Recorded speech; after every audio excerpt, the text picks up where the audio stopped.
Itu keren. Kehidupan dalam rencana Tuhan. Di tahun 1966, sepak bola Brasil berada di titik terendah. Karena meskipun juara di 2 kejuaraan dunia sebelumnya, Brasil tersingkir di babak pertama kejuaraan dunia 1966. Pele pun kecewa karena dia gagal tampil. Namun 4 tahun kemudian Brasil bangkit dan juara lagi, bahkan dengan keanggunan dan gaya yang lebih hebat. Sehingga tim 1970 tidak hanya secara luas dianggap sebagai tim terhebat yang pernah tampil di lapangan, tetapi juga tim yang paling cantik. Pele bahkan dinobatkan sebagai pemain terbaik. Di dunia bisnis, banyak yang meniru pola Brasil ini. Ketika terpuruk, mereka menata ulang, maka kemudian bangkit kembali.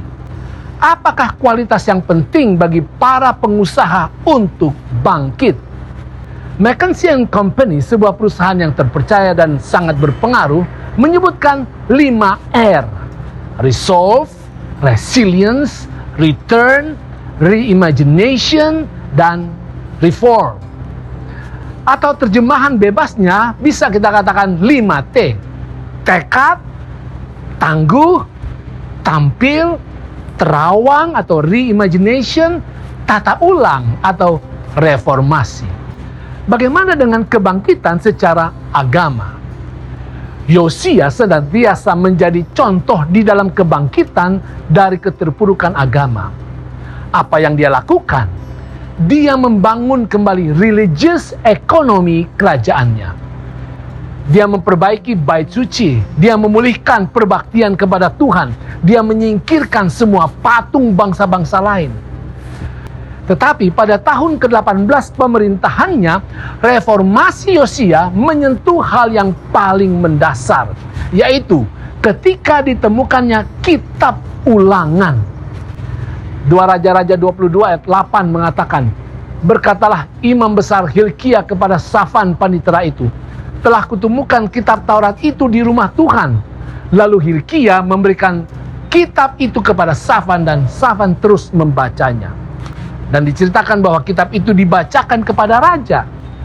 Apa reaksi Raja Yosia? Ayat yang ke-12. Segera sesudah raja mendengar perkataan kitab Taurat itu, dikoyakannya lah pakaiannya. Saudara, Yosia menyempurnakan semangat rohaninya dengan lebih mendalami firman Tuhan dan menghidupkan apa yang diajarkan firman Tuhan. Itulah caranya bagi kita untuk membalikan keadaan rohani yang terpuruk. Ada orang yang bangkit rohani dengan cara aktif kembali ke gereja. Itu bagus.